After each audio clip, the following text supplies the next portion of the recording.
My name is Emily Evans, and I am a business major studying leadership and human resources management. And this is my final semester of school, so I'll be graduating in just a few weeks. SLU has been amazing. I came here in fall of 2011, and yeah, I'm very excited. It's been a good 4.5 years. That's exciting. Okay, what would you say your most important identities are to you, and then also how people perceive you? My most important identities would definitely be a woman. That's obviously something that's very important to me. I think that another important identity is daughter, because I really respect my parents. I'm very close with my family, so daughter, sister. And I guess another one would probably be my cancer survivor identity, which is a whole onion of layers of feelings and all the feels. Okay. Would you say, of those identities, I don't know, I guess which ones, that you really want, own, or are there ones that you, I don't know, I guess just sort of how you feel about them? My proudest one is definitely the cancer survivor identity. That comes with a lot of pride, but also a lot of guilt. So that is kind of a twofold of an identity. It's something I'm very proud of, obviously, but the pain that comes with that is not easy, and people kind of label me. Some are very positive, of course, and I'm so grateful for that, but then some are also negative in that, I don't know, that I'm fake, or I should be doing more with my life, or something like that. So, prior to that experience, what was your life like, and then how did it kind of change after that, and how did your identity kind of, the process of going through that? If you don't mind talking about it. Yeah. So I was diagnosed with cancer my first year here at SLU. That was February of my freshman year, so February of 2012. And I had to leave school for a year. I was gone February to January, I guess, so a full year there. And before that, I was loving life. I was a crazy freshman. I was on St. Stations, the cheers squad here. I had a lot of friends, joined a sorority, loved it, and then it kind of flipped my world upside down, and I had to leave school. And coming back was way harder than I had expected. That is probably when I really felt, and it sounds awful, but it's kind of when I felt the most alone, because my identity before was just this cool, fun, great girl that had a lot of friends and knew half the school as a freshman. And then I came back and felt like I didn't really fit in, because while I was gone and in the hospital, everyone naturally kept living their life.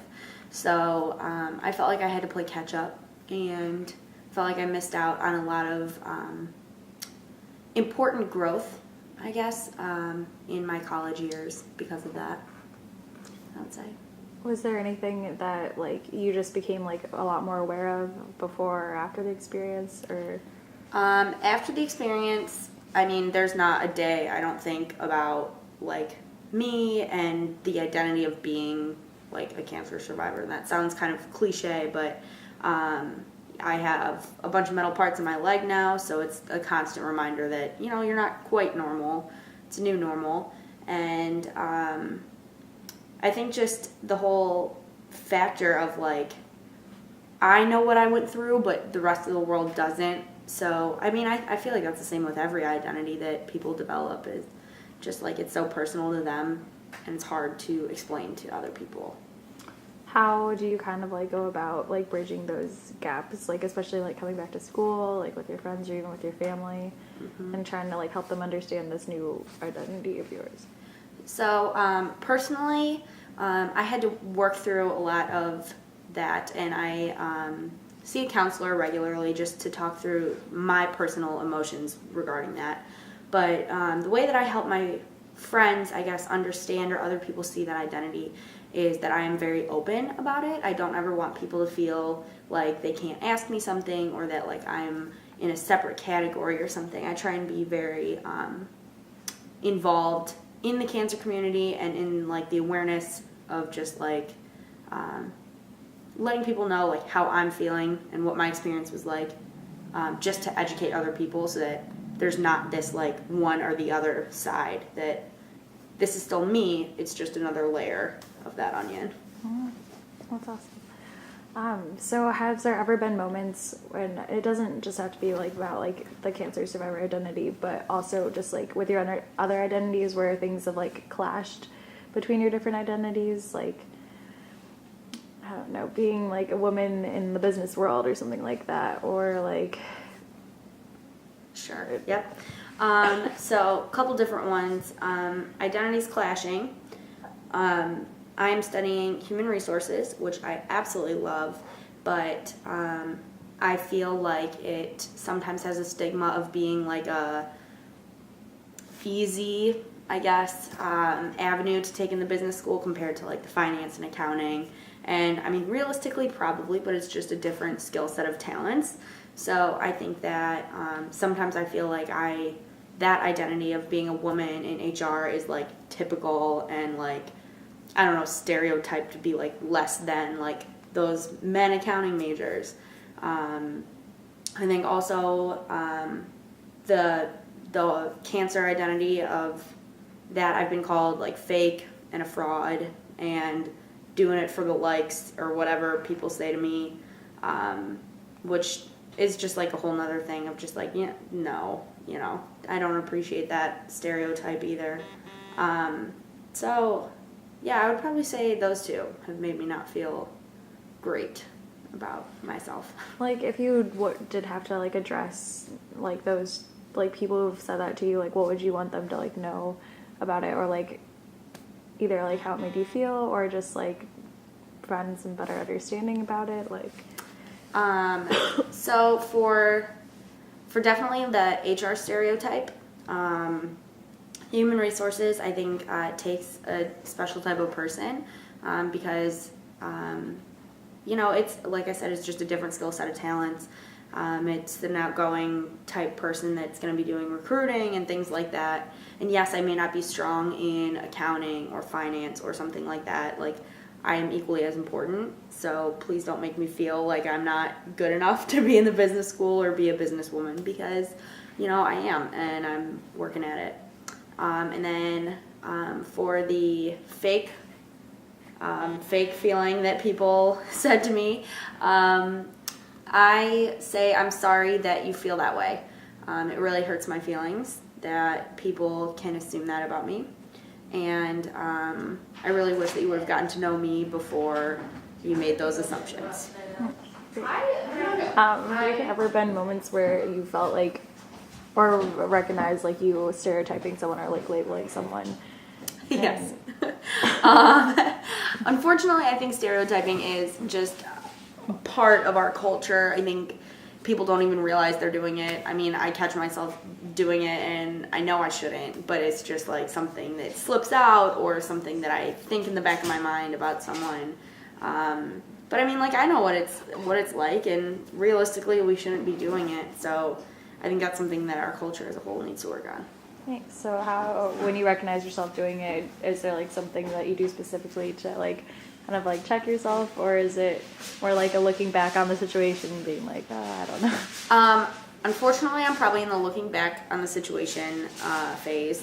I don't think that I necessarily say stereotypes to people's faces. Like, I don't think I would ever, at least I know I would never intentionally do anything like that. If I accidentally did, I apologize. But I think it's more of like a afterthought, or like a, you know, just the label thing that I may have accidentally think or feel at the time. Mm-hmm. So is there like, I don't know, I guess, how do you think people could, I don't know, not necessarily like stop doing that, like what it would take for society to kind of like back off like the stereotyping at least, like, or what do you just think about like labels and people? I think that For society to change our stereotyping, imaging, and stuff like that, I think that people need to be able to be open about their feelings. I think that an important way to break down stereotypes is to talk about them and do this type of a project where it's like, how did that make you feel? And whether that was intentional or unintentional, like talk about your experience. Because I think just being open about it and letting people learn from your feelings will maybe make them think twice next time. So, just like things, and it's stupid, but it's things that like people do every day, and it's little stuff, like body shaming or hair color stereotyping or sorority or that all that stuff. It's like just think twice before you say it, because everybody's got some type of feelings about it. Sure.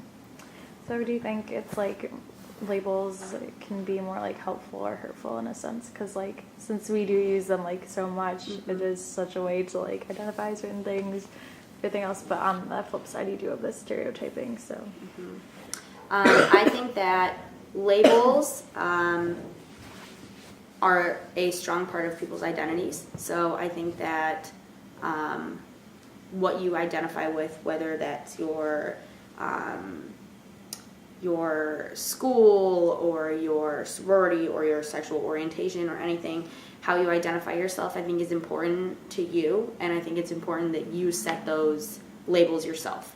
So make them yours and own them in a positive way. It's the negative labels and the judgment that I think is where things go south. But I think it's important to have an identity of like different categories that you may like fall into. It helps people relate to each other. It's just like who you are as a person, but I think it's important for you to make those decisions for yourself. So how do you go about like kind of owning your own identities when sometimes society can be very much like label it, almost like gives it for you, like before you can really figure it out yourself? That's a really good question. I try to think of myself, for example, where it's just like working on my self-confidence and saying like, yes, I am a woman in business. Yes, I am studying human resources. Yes, I am a friend. And yes, I may, act certain ways or feel certain ways or something. And like, yes, I am a cancer survivor. And just owning those internally, I think, is the best way to combat what society says. So working on self-confidence and self-worth, I think, is kind of the heart of those labels and identities.